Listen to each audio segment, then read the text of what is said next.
Now, ostensibly, this is the presidencies of Washington for 2 terms and John Adams for 1. But what we really remember is the fight between Alexander Hamilton's Federalists and Thomas Jefferson and James Madison's Democratic Republicans. And so we're going to see that play out over 12 years and then ultimately get to an election of 1800 where Thomas Jefferson is elected as the first Democratic Republican president, and we'll have the first peaceful transfer of power from one party to another in American history. But before that, we really need to focus on Alexander Hamilton and his focus on turning this new country into baby Britain. He loved Britain. He thought that that was even though we had separated from them, he really saw that as the business model. Now, it's interesting if we want to talk Britain, because we can go back to the idea of Adam Smith and his Wealth of Nations, which is a famous text that basically said government should support business by taking its hands off of business. And of course, the French term, you'll probably think you're in France when you hear this, laissez-faire. Again, being completely hands-off and allowing really that competition to occur, and that competition will cause people to become more innovative, and in the end, business and everybody will prosper. Now, Hamilton had a different approach. He wanted the government to support business, but not by being hands-off. He wanted them to be hands-on in what he called sort of an energetic government. And he's going to take a bunch of different approaches to this energetic government in terms of supporting business. But one of the things you have to understand is if you're going to support business, you got to have money. And the government did not have money. In fact, it had debt and concerns about how it was actually going to pay back that debt. So when you look at ways that a government can bring in money before it actually pays down debts, you've got taxes, which certainly we saw the British doing post-French and Indian War. You have tariffs, which are effectively taxes on goods that are coming into the country. You can borrow money from wealthy individuals in the country or from other countries, or you can print money, which is certainly something that we saw from people in Shays' Rebellion who wanted more money circulating so that it would be easier to pay down their debts. Unfortunately, when you print a bunch of money, it creates inflation and other problems. But Hamilton got his way by focusing on tariffs. Now, tariffs are controversial because they tend to benefit one part of the country and not the other. And in this case, they tended to benefit the northeastern, specifically New England, I'm going to say manufacturing, but put that in quotes because we're definitely not in any sort of large-scale manufacturing at this point. But the reason that it benefits them is it increases the prices of goods coming into the country. So, for example, it would make perhaps a British good cost too much for an American consumer to buy, so they'd buy the American good even if it was inferior. Now, Southerners really disliked tariffs and will continue to dislike tariffs because they're far more dependent on goods coming in from other countries because they can't actually make stuff because, again, they're focused on agriculture, so they're going to look for finished goods from other countries, and so they felt like they were being unfairly punished while the Northeast was being rewarded by being protected in the government's desire to try to bring in revenue from tariffs. Now, what's interesting about Hamilton is that Hamilton looked at debt as a good thing. And generally speaking, people say, well, you should try to avoid debt, you should try to avoid debt. He said, yeah, we want to have debt so we can pay it down, because when we pay it down, people will see that we're trustworthy, we're creditworthy, and they'll want to loan us more money. In many ways, it's like the Game of Thrones concept of the Lannisters always pay their debts. Even if they're quote-unquote bad people, you know that they're going to pay debts back. Now, Hamilton has a very counterintuitive idea in terms of taking on additional debt. Now, many states coming out of the Revolutionary War owed money. They owed money to wealthy people in the states who'd help them finance their operations during the war.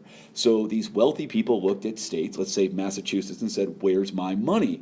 And Massachusetts said, I don't know, we don't have it yet. Well, Hamilton said, don't worry, Massachusetts. You got $200 million worth of debt. That's an example. We'll take on your debt. And Massachusetts said, really? You'll take on that debt? So you'll owe the wealthy people money? And Hamilton said, yeah, that's the plan. Now, why would Hamilton do that? Hamilton had this idea that if the federal government was the one paying these wealthy people back, then the wealthy people would look to the federal government for survival. Namely, before, they'd look to Massachusetts and hope that Massachusetts survived so it would pay them back. Now, in order to get their money back, the federal government's got to survive and thrive. So now those wealthy people have skin in the survival of the federal government. It's actually quite genius on Hamilton's part. But what happened was that southern states, who many of whom had already paid off their debt, said, whoa, whoa, whoa, whoa, whoa, that's unfair. Just like the tariffs, it seems that the northern states who are still in debt and haven't paid it back, they're getting rewarded and we're getting punished. So famously, Hamilton refuses to take this Southern resistance to his debt assumption plan. He doesn't get the votes in Congress, but he's not going to take it. So he actually invites the Republican godfathers, Madison and Jefferson, up to New York, and they have this famous dinner in the play Hamilton. It's, quote, "in the room where it happens."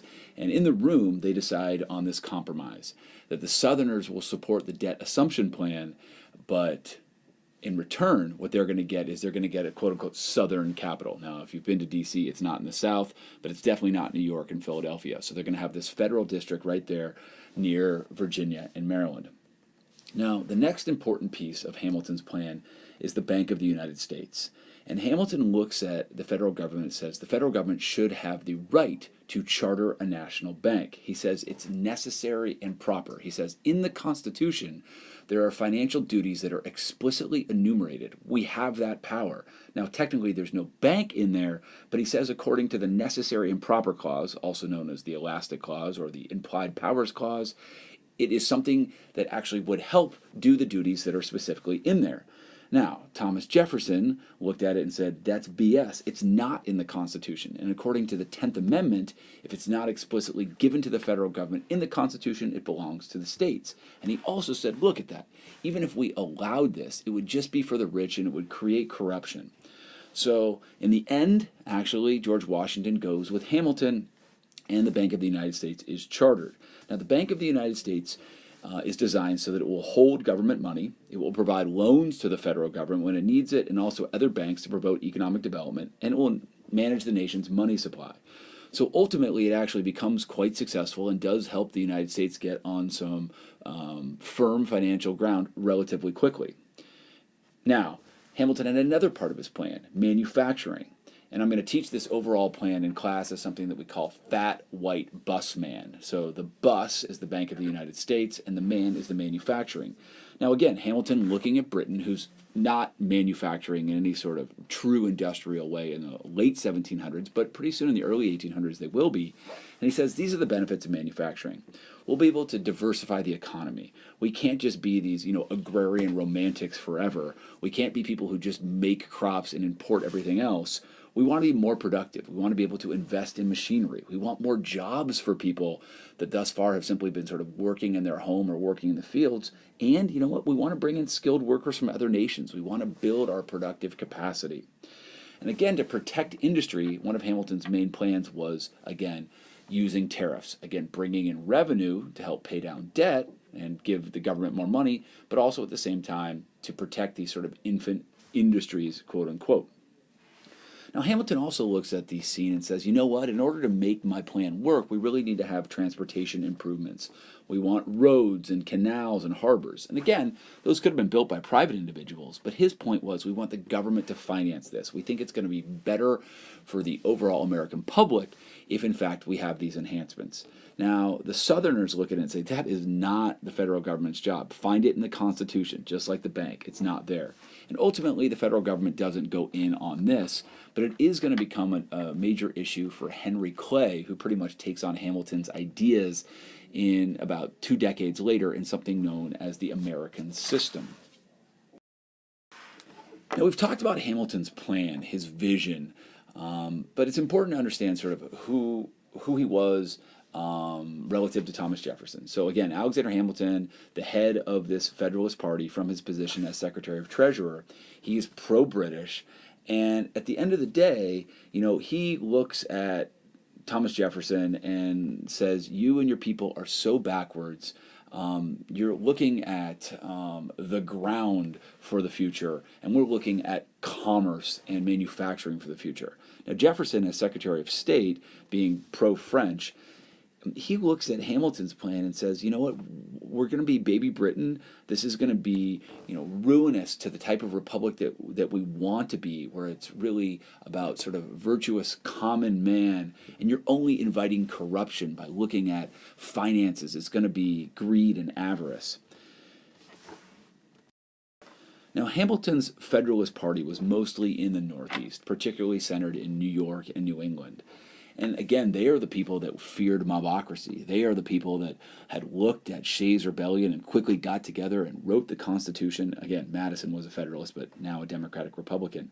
Generally distrusted the common people, wanted that central government, were really pushing for it in the Constitution. They were focused on economic growth and national defense, and again, were concerned about what they called the poison of democracy. Yes, they were okay with a representative government. They really didn't want the power being with the people.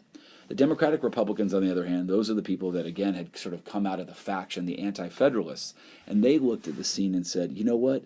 We are concerned about our individual freedoms and our states' rights by this big, strong, overly powerful national government. So again, we're seeing, the roots of these parties had formed with factions, with the Federalists and Anti-Federalists. And one of the main divisions between them came over the French Revolution. Now, the American Revolution came first, the French Revolution comes a bit after, and the issues that gave each revolution sort of their origin are different. The poor, poorer in France than they were in the United States, had grown very upset about their economic state, had concern about price of bread, and basically took it to the king, Louis XVI, and ultimately revolted against him. Now, the French Revolution, unlike the American Revolution, gets really expansive and messy. You've got Prussians and Austrians involved. You've got war being declared on Great Britain.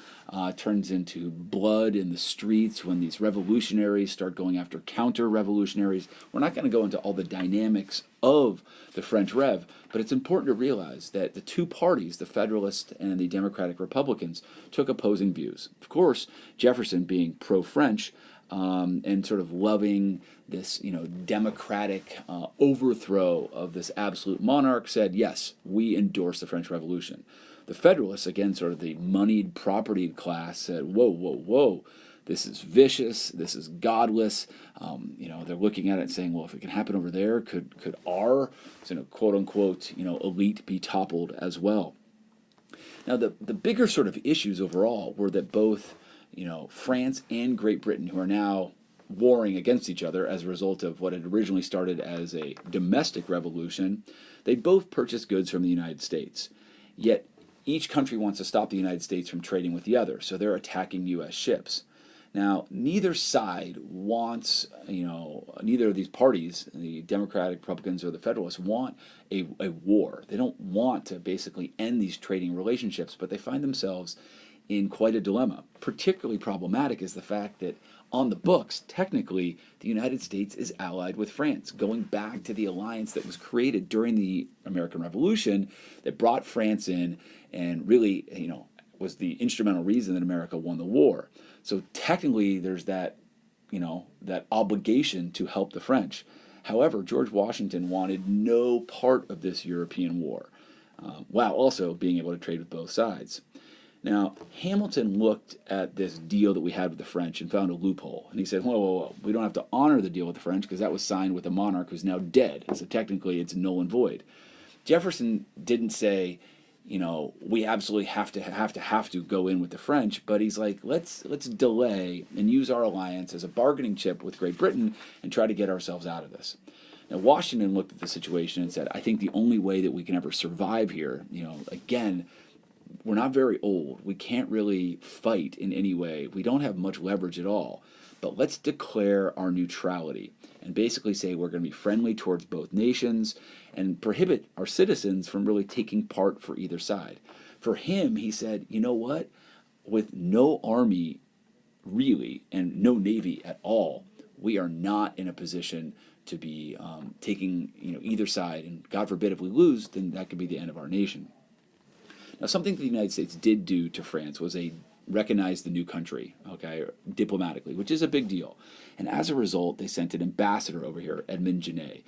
Now, he took a pretty unneutral move when he tried to recruit privateers, those are American private warships, to attack England and Spain. And then when he was basically told by the U.S. government, you can't do that, we're neutral, he basically said, To hell with you, I'm going to go around you, George Washington, and speak to the American people. Now, again, his supporters, the Democratic Republicans, were quite ashamed and embarrassed. And in fact, in the end, Thomas Jefferson actually resigns, not because of the Citizen Genet affair, because he's so upset that Washington won't support the French.